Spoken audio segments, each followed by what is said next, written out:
to measure out your resin. This is 2-to-1 ratio. 2 parts of part A and 1 part of part B. This is the hardener. Question: if I add more hardener to my resin, will it harden faster and harder? Answer is no, because there is a chemical reaction that happens. The resin is formulated to this ratio. If you add more of one or more of the other, it's not going to set. It just won't happen.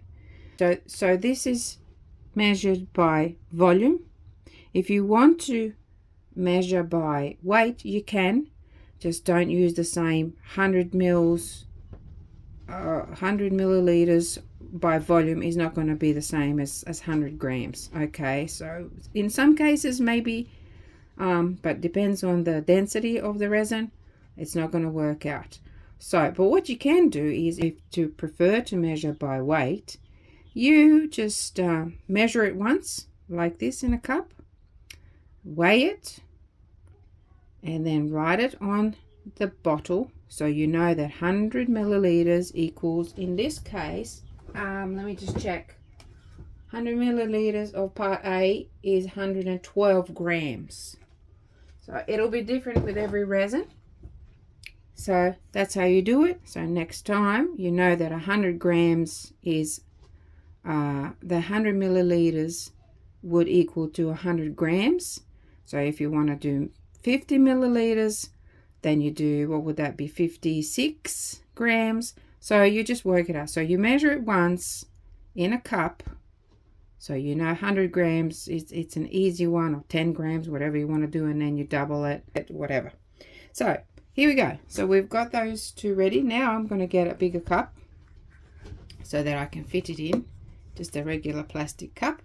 I'm going to dump one in first. You want to be as careful as possible so you don't create too many bubbles. So that is that. I'm going to use my stick to scrape as much as possible of that part B in there.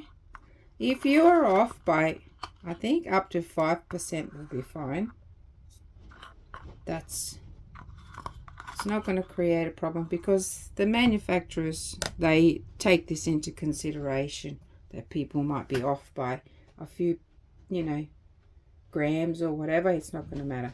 So then I'm going to put in the part A in there.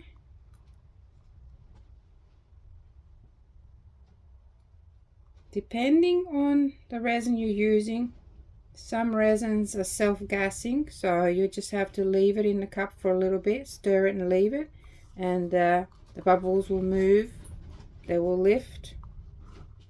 And some you just have to stir very gently and then use the heat. You can even pop it in a cup of warm water. It will loosen the resin and it will lift the bubbles. There we go. Now I'm going to gently stir it. Now, because it's quite cool in here today, I'm going to use a bit of heat. There's no sun outside, so I can't take it out and leave it out there. I'm just going to use my hairdryer or a heat gun actually, and then just gently heat the top.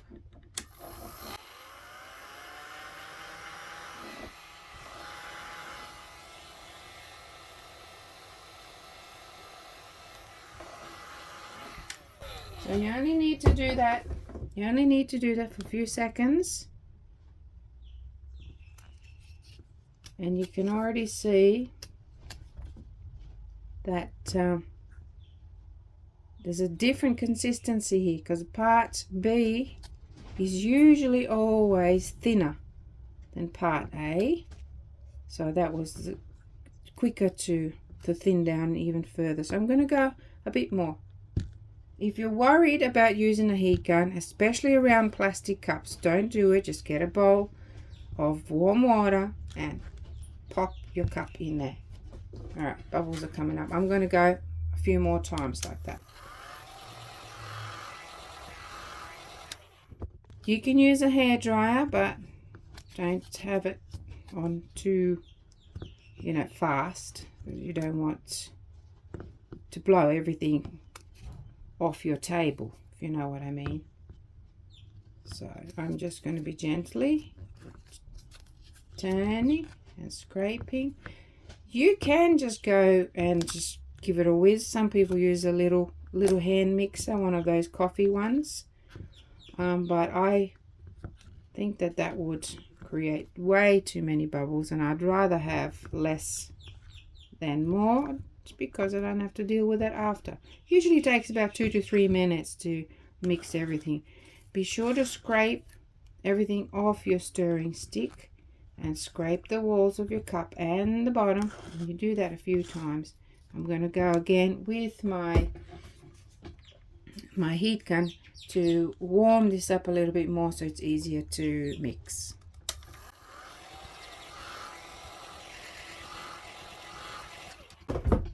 Please don't go too close to your cup. Your cup's not meant to be hot. You just want to introduce a little bit of warmth to see it's already easier to mix. And now I'm just going to give it a really good stir. And the way to know, a really easy way to know if your resin is actually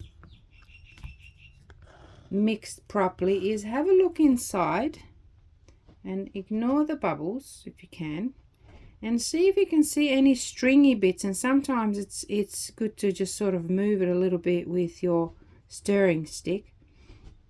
And you can see like a little hair or like a stringy sort of thing in there. That means it hasn't combined properly. So I just had a good look, and I think mine is mixed pretty good. Heat does help, and you don't have to use the heat gun like I do. If you've got a tap nearby, just put it on hot. Make sure the water's quite warm, and then pop it in. And while you're preparing all your pigments and things, this will be ready to stir, and the bubbles will be released, and that will be it. So that is that.